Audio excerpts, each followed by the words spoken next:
அன்பான விருச்சிக ராசி நேயர்களே, செவ்வாயை ராசி அதிபதியாக கொண்டவங்க அப்படிங்கிறதால இயல்பாகவே உங்ககிட்ட வீரம், தைரியம், துணிச்சல் எல்லாமே அதிகமாக இருக்கும். உங்களுடைய பேச்சாற்றல் மூலமாக எப்பேற்பட்ட காரியங்களையும் சாதாரணமாக சாதிச்சிருவீங்க. உணர்ச்சி பூர்வமாக நடந்துக்குவீங்க. செவ்வாயின் ஆதிக்கம் காரணமாக உங்கள் உடல் நலனில் அதிகமான அக்கறை கொண்டவங்களாக இருப்பீங்க. ரொம்பவே ஒழுக்கமானவங்க. நீங்கள் நீர் ராசிக்காரங்க அப்படிங்கிறதால பழகிறதுக்கு மென்மையானவங்களாக இருப்பீங்க. தன்னுடைய வாழ்க்கையில் மிகப்பெரிய லட்சியத்தை கொண்டவங்களாக இருப்பீங்க. சவால்களை அதிகமாக விரும்புவீங்க. உண்மையையும் நேர்மையையும் விரும்பக்கூடியவங்க. கடின உழைப்பு, மன உறுதியோட உயர்ந்த நிலையை அடையணும் அப்படின்னு போராடக்கூடியவங்களாக இருப்பீங்க. மனதளவில் ரொம்பவே வலிமையானவங்க. எப்படிப்பட்ட சூழ்நிலையாக இருந்தாலும் அதை தனக்கு தகுந்த மாதிரி மாற்றிக்கொள்ளக்கூடிய திறன் மிக்கவங்களாக இருப்பீங்க. குடும்பத்தின் மேலே அளவற்ற அன்பும் அக்கறையும் கொண்டவங்களாக இருப்பீங்க. எந்த இடத்துலையும் தன்னுடைய குடும்பத்தையும் குடும்ப உறுப்பினர்களையும் விட்டு கொடுத்து பேச மாட்டீங்க. இப்படி சிறப்பான குணங்களை கொண்ட விருச்சிக ராசி விசாக நட்சத்திரம் 4ஆம் பாதம், அனுசம் நட்சத்திரம், கேட்டை நட்சத்திரம் இருக்கிறவங்களுக்கு குடும்ப உறுப்பினர்களுடைய ஒத்துழைப்பு இனி உங்களுடைய எல்லா காரியங்களுக்கும் கிடைக்க போகுது. உடல் ஆரோக்கியம் தொடர்பான பிரச்சனைகள் எல்லாமே கட்டுப்பாட்டுக்குள்ளே வரப்போகுது. உங்களுடைய சிந்தனைகளில் புதுமையான தெளிவுகள் பிறக்கும். தகவல் தொடர்பு துறைகளில் சாதகமான வாய்ப்புகள் உங்களுக்கு கிடைக்கும். உங்கள் மீதான நம்பிக்கை உங்களுக்கே அதிகமாக வரும். மனசில் இருக்கக்கூடிய எண்ணங்களை வெளிப்படுத்தும் பொழுது சூழ்நிலை அறிஞ்சு செயல்படணும். உடன் பிறந்தவர்களுடைய ஆதரவு உங்களுக்கு முழுமையாக கிடைக்கும். உங்களுடைய உடல் மற்றும் தோற்றத்தில் மாற்றங்களை நீங்கள் இப்போ காண்பீங்க. அரசு தொடர்பான காரியங்களில் இருந்து வந்த இழுபறி உங்களுக்கு குறையும். சுபகாரிய முயற்சிகளில் இருந்து வந்த தடைகள் நீங்கும்.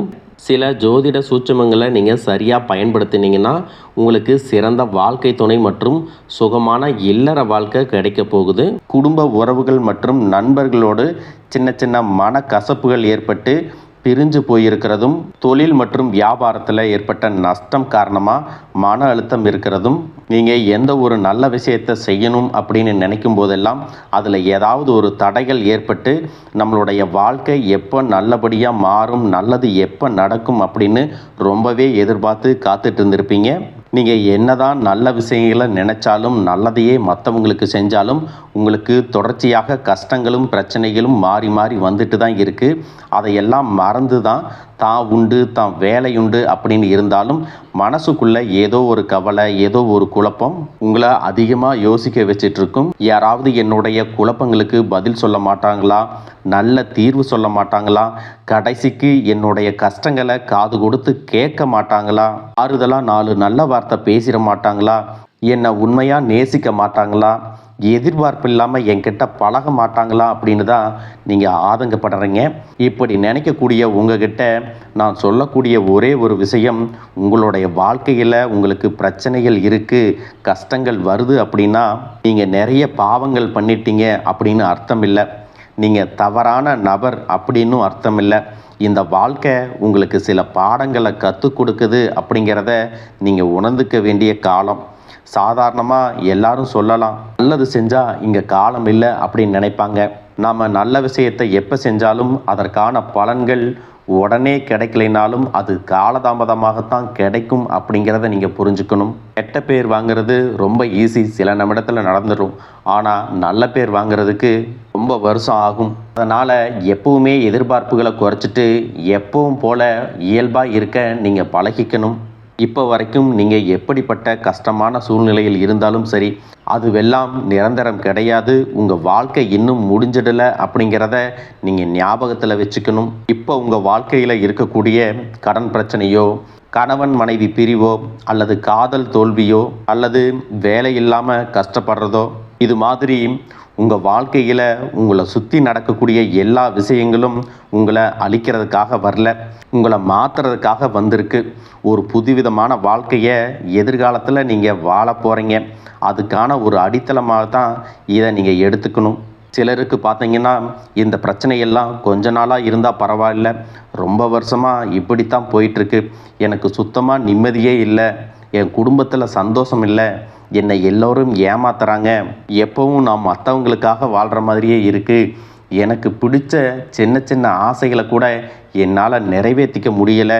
இதையெல்லாம் ஒரு நிமிஷம் நினச்சி பார்க்கும்போது என்னடா இந்த வாழ்க்கை ஓடிட்டே இருக்கிறோம், இதுவெல்லாம் எப்போ சரியாகும் அப்படிங்கிற கேள்விக்கு பதில் தெரியாமல் தான் இன்னமும் நீங்கள் ஓடிட்டுருக்கிறீங்க. இப்போ நீங்கள் எப்படிப்பட்ட சூழ்நிலையில் இருந்தாலும், எவ்வளவு மன அழுத்தத்தில் இருந்தாலும் அதுவெல்லாம் உங்களுக்கு கூடிய சீக்கிரத்திலேயே மாறப்போகுது அப்படிங்கிறத நீங்கள் ஞாபகம் வச்சுக்குங்க. சாதாரணமாக 1 டிகிரி 2 டிகிரி படிச்சுட்டு வேலை இல்லாமல் சில பேர் இருப்பீங்க. சில பேர் தன்னுடைய படிப்புக்கு சம்மந்தமே இல்லாமல் குறைவான சம்பளத்தில் தன்னுடைய குடும்ப கஷ்டத்துக்காக ஏதாவது ஒரு வேலையை செஞ்சுட்டு இருந்திருப்பீங்க. இந்த சுக்கிர ஆதித்ய யோகம் காரணமாக உங்களுடைய மனசுக்கு பிடிச்ச மாதிரியான நல்ல வேலை அதிகமான சம்பளத்தோடு கிடைக்க போகுது. அதே நேரத்தில் அந்த வேலையில் சில சவால்களை எல்லாம் கடந்து வந்தீங்கன்னா சில மாதங்களுக்கு பிறகு உங்களுக்கு பதவி உயர்வும் கிடைக்க போகுது. தொழில் மற்றும் வியாபாரம் மூலமாக நஷ்டத்தை சந்தித்து கடனில் இருக்கிறவங்களுக்கும் உங்களுடைய புதிய யுக்திகள் மற்றும் புதிய முயற்சிகள் மூலமாக எல்லாவற்றிலும் இருந்து மீண்டு வருவீங்க. எதிர்பாராத நபர்கள் மூலமாக உங்களுக்கு உதவிகள் கிடைக்கும். நல்ல வேலையாட்கள் கிடைப்பாங்க. உங்களுடைய பொருளாதாரம் உயரப்போகுது. குடும்ப வாழ்க்கை இனிமையாக இருந்தாலும் குழந்தை பாக்கியம் இல்லை அப்படின்னு கோயிலுக்கும் ஹாஸ்பிட்டலுக்கும் மாறி மாறி போயிட்டு வந்திருப்பீங்க. சரியான புரிதலோட சரியான மருத்துவ சிகிச்சைகள் மற்றும் குலதெய்வத்திற்கு பொங்கல் வச்சு வழிபாடு செய்வது, ஆரோக்கியமான விஷயங்களை செய்கிறதன் மூலமாக இந்த வருடத்தின் இறுதிக்குள்ள நிச்சயமாக உங்களுக்கு குழந்தை பாக்கியம் கிடைப்பதற்கான வாய்ப்புகள் இருக்கு. அப்படி உங்களுக்கு கரு உருவாகக்கூடிய சூழ்நிலையில் நீண்ட தூர பயணங்களையும் அளவுக்கு அதிகமாக யோசிக்கிறதையும் முற்றிலுமாக நீங்கள் தவிர்க்கணும். இதை மட்டும் நீங்கள் சரியாக செஞ்சுட்டு வந்தீங்கன்னா அழகும் அறிவும் ஒன்றாக இருக்கக்கூடிய குழந்தை பிறக்கும். இது நாள் வரைக்கும் நீங்கள் என்னதான் பாசிட்டிவாக இருந்தாலும் உங்களுடைய மனசில் நெகட்டிவான எண்ணங்கள் வந்து எந்த ஒரு காரியத்தை செஞ்சாலும் அதில் உங்களுக்கு முழு திருப்தி இல்லாத மனநிலை இருந்திருக்கும். அதனாலேயே உங்களுக்கு மனதளவில் பல சோதனைகள் எல்லாமே வந்திருக்கும். உங்களுடைய கடின உழைப்பால் உங்களுக்கு வருமானம் அதிகமாக வரக்கூடிய சூழ்நிலை இருந்தாலும் வருமானத்தையும் மீறி அதிகமாக கடன் வாங்கி செலவு செய்யக்கூடிய சூழ்நிலைகளும் வந்திருக்கும். சில இடங்களில் மற்றவங்களுக்கு கடனாக பணத்தை கொடுத்துட்டு அதை திரும்ப வாங்க முடியாமல் ரொம்பவே மன உளைச்சலுக்கு ஆளாகி இருப்பீங்க. இதனாலேயே குடும்பத்திலையும் சரி தொழிலையும் சரி உங்களுக்கு நிம்மதி இருக்காது. உடல் ஆரோக்கியத்தை பொறுத்த வரைக்கும் 50 வயசுக்கு மேலே இருக்கிறவங்க ஏதாவது உடல் பிரச்சனை காரணமாக மருந்து மாத்திரைகளை அதிகமாக சாப்பிடுவீங்க. ஆனால் அது குணமடையாமல் தொடர்ந்து பிரச்சனைகளை கொடுத்துட்டே இருந்திருக்கும். இனி வரக்கூடிய கிரகநிலைகள் காரணமாக மருந்துகளோடு இயற்கையான உணவு முறைகளையும் நீங்கள் எடுத்துக்கிட்டிங்கன்னா உங்களுடைய உடல் வலுப்பெறும். எல்லா விதமான துன்பங்கள்லேருந்தும் நீங்கள் மீண்டு வர போகிறீங்க. உங்களுடைய வாழ்க்கையில் மற்றவங்க அவங்களுடைய சுயநலத்துக்காக தெரிஞ்சே உங்களுக்கு சில துரோகங்களை எல்லாமே செஞ்சுருப்பாங்க. மற்றவங்க செஞ்ச தப்புக்கும் நீங்களே பழி ஏற்றுக்கிற மாதிரி இருந்திருக்கும். ஒரு விஷயத்தை நல்லா புரிஞ்சுக்குங்க, சிலரை மாற்ற முடியாது, ஆனால் நம்மளை நாம் மாற்றிக்க முடியும்.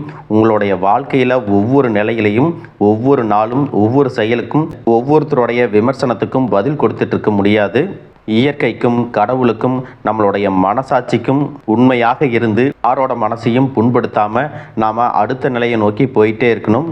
நீங்கள் பெருசாக மதித்த சில உறவுகள், உயிராக நினைக்கக்கூடிய சில மனிதர்கள், எதிர்காலம் அப்படின்னு நினச்சிட்டு இருக்கக்கூடிய குழந்தைகளும், ஆதரவாக இருக்கக்கூடிய குடும்பமே உங்களுக்கு பல கஷ்டங்களை எல்லாமே கொடுத்துருக்காங்க.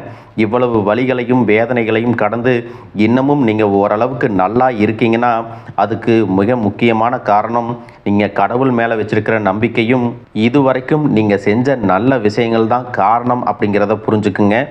உங்களை பொறுத்த வரைக்கும் இந்த வாழ்க்கையில் நீங்கள் பெருசாக எதையுமே ஆசைப்படலை. ஆரோக்கியமான சாப்பாடு, தனக்குன்னு சந்தோஷமான நல்ல குடும்பம், மனசுக்கு பிடிச்ச வீடு, தேவைகளை எல்லாம் பூர்த்தி செய்யக்கூடிய அளவுக்கு வருமானம் கொடுக்கக்கூடிய வேலையோ தொழிலோ இது இருந்தால் போதும். உடல் ஆரோக்கியமும் நிம்மதியான தூக்கமும் இருந்தால் போதும் அப்படின்னு தான் நினைக்கிறீங்க. உங்களுக்கு இந்த அடிப்படையான விஷயங்கள் ஓரளவுக்கு கிடைச்சாலும் மனசில் நிம்மதி இல்லாதனால உங்கள் முகத்திலையும் தேஜஸ் இல்லை. இதுக்கப்புறமாவது இந்த வாழ்க்கையை நல்லா என்ஜாய் பண்ணணும் அப்படின்னு நீங்கள் ரொம்பவே நம்பிட்டு இருக்கீங்க. நடக்கிற விஷயங்கள் எல்லாம் பாதி தான் நிறைவேறுது. அதனாலேயே உங்கள் வாழ்க்கை கனவு மாதிரி ஒரு பிடிப்பே இல்லாமல் தான் போயிட்டுருக்கு. எதை செய்ய போனாலும் ஏதாவது ஒரு தடைகள் வந்து உங்களுடைய வாழ்க்கையை முடிக்கிற மாதிரி இடைஞ்சலாக இருந்திருக்கும். இக்கட்டான நேரத்தில் யாராவது எனக்கு சின்ன ஒரு உதவி செய்ய மாட்டாங்களா, என்னை கை கொடுத்து தூக்கி விட மாட்டாங்களா அப்படின்னு எத்தனையோ முறை கடவுள்கிட்ட நீங்கள் வேண்டுதலாக வச்சுருப்பீங்க. உங்களுடைய அத்தனை வேண்டுதல்களும் இனி பலிக்க போகுது. இது வரைக்கும் வாடகை வீட்டில் இருந்திருப்பீங்க. அதனாலேயே உங்களுக்கு திருமணம் சில நேரங்களில் தடைபட்டிருந்திருக்கும். அதை நேரடியாக சொல்லாமல் ஜாதகம் சரியில்லை, பொருத்தம் இல்லை, அரசாங்க வேலை இல்லை, பெற்றோர்கள் சரியில்லை அப்படின்னு ஏதோ ஒரு காரணத்தை சொல்லி தட்டி கழிச்சிட்டு போயிருந்திருப்பாங்க. நீங்களாக காதலிச்சா கூட அவங்களும் ஏதாவது ஒரு சந்தர்ப்பத்தில் எங்கள் அப்பா அம்மா ஒத்துக்கலை, உனக்கு என்ன பிடிக்கல அப்படின்னு கடைசி நேரத்தில் ஏமாற்றிட்டு போகக்கூடிய சூழ்நிலையும் இருந்திருக்கும். இனி வரக்கூடிய காலங்களில் உங்களுக்கு நல்ல வேலை வாய்ப்பு அமையும் பொழுது அந்த இடத்துல உங்களுடைய திறமைகளுக்கு மதிப்பு கொடுப்பாங்க. உங்களுடைய நிர்வாகத்திறன் மற்றும் தலைமை பண்பு அதிகரிக்கும். மற்றவங்க மதிப்பும் மரியாதையும் வைக்கிற மாதிரியான செயல்களை செய்வீங்க. துணிச்சலான முடிவுகளை எடுப்பீங்க. இது வரைக்கும் பொது இடங்களில் நல்ல விஷயங்களை செய்கிறதுக்கு கொஞ்சம் தயங்கி நின்று இருப்பீங்க. ஆனால் அப்புறமாக நீங்கள் துணிஞ்சு செய்ய போகிறீங்க. இதன் காரணமாக உங்களுக்கு போட்டியாளர்கள் யாருமே இருக்க மாட்டாங்க, எதிரிகள் யாரும் குறுக்க வர மாட்டாங்க. உங்களுடைய முன்னேற்றத்தை தடுத்து நிறுத்த இங்கே யாரும் இருக்க மாட்டாங்க. புதனும் சுக்கிரனும் உங்களுடைய பேச்சு திறமைக்கு காரணமாக இருக்க போகிறாங்க. இது வரைக்கும் நீங்கள் பேசின பேச்சை விட இனி எல்லார்கிட்டையும் நம்பிக்கையோடு பேச போகிறீங்க. உங்களுடைய பேச்சில் ஒரு காந்த சக்தி இருக்க போகுது. புத்திசாலித்தனமான முடிவுகளை எடுப்பீங்க.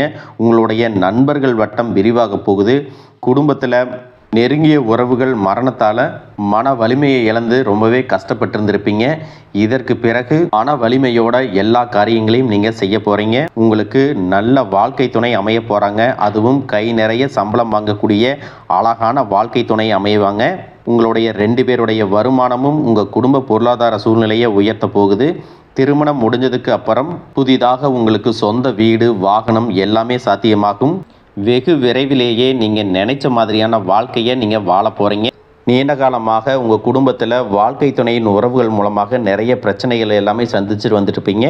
நீண்ட காலமாக உங்களுக்கு பிரச்சனைகளை கொடுத்து கொண்டு வந்த உங்களுடைய வாழ்க்கை துணையின் உறவுகள் உங்களை விட்டு விலகி இருக்க போகிறாங்க. அவங்க செஞ்ச பாவங்களுக்கும் மனசாட்சி இல்லாமல் நடந்துக்கிட்டதுக்கும் சரியான தண்டனை கிடைக்க போகுது. இதற்கு பிறகு குற்ற உணர்ச்சியால் அவங்களே உங்ககிட்ட மன்னிப்பும் கேட்க போகிறாங்க. இந்த மாதிரியான நல்ல விஷயங்கள் உங்கள் வாழ்க்கையில் நடந்து உங்கள் வாழ்க்கையவே தலைகீழாக மாற்ற போகுது. அதனால் நீங்கள் நம்பிக்கையோடு இருங்க. இந்த கிரகநிலைகள் காரணமாக நல்ல விஷயங்கள் நடக்கும்போது அதை தடுக்கிறதுக்கும் கெடுக்கிறதுக்கும் சில நேரங்கள் கெட்டதாக அமையும். சில மனிதர்கள் தடையாக வந்து நிற்பாங்க. அதனால் எல்லா இடத்துலையும் கவனமாக இருக்கணும். யாருக்கும் எந்த இடத்துலையும் ஒரு விஷயத்தை முழுசாக தெரிஞ்சுக்காம வாக்குறுதிகள் கொடுக்கறதோ பொருளாதார உதவிகள் செய்கிறதையோ உடனே செய்யாமல் கொஞ்சம் யோசிச்சுட்டு செய்யலாம். இந்த மாதிரி உங்கள் வாழ்க்கையில் நல்ல விஷயங்கள் நடக்கும் பொழுது உங்களுடைய நல்ல பேரை கெடுக்கிறதுக்கும் உங்களுக்கு அவமானத்தை ஏற்படுத்தணும் அப்படிங்கிறதுக்காகவும் சில மனிதர்கள் எந்த எல்லைக்கும் போய் தவறான விஷயங்களை செய்வாங்க. அதனால் உங்களுக்கு அறிமுகம் இல்லாத ஆண்கள் மற்றும் பெண்கள் கிட்ட பேசும்போதும் பழகும்போதும் உங்களுடைய வார்த்தைகளில் நீங்கள் கவனமாக இருக்கணும். சனிக்கிழமைகளில் சனி வழிபாடு செய்கிறதும் பிரதோஷ நாட்களில் சிவனை வழிபாடு செய்கிறதும் உங்களுக்கு சிறப்பான பலன்களை கொடுக்கும். இதுவரைக்கும் நீங்கள் எதையாவது வேண்டுதல் வச்சுட்டு நிறைவேற்றாமல் இருந்தீங்க அப்படின்னா அந்த வேண்டுதல்களை நிறைவேற்றுங்க. உங்கள் வாழ்க்கையில் இனி எந்த விஷயத்துக்கும் தடைகள் அப்படிங்கிறது இருக்காது. எல்லாம் நல்லபடியாக அமையும். தன்னம்பிக்கையோடவும் தைரியத்தோடவும் ஒவ்வொரு அடியையும் எடுத்து வைங்க. ஜெயிக்க போகிறீங்க. அதை யாராலையும் தடுத்து நிறுத்த முடியாது. உங்களுக்கு நல்லதே நடக்கும். வாழ்க வளமுடன், வாழ்க பல்லாண்டு.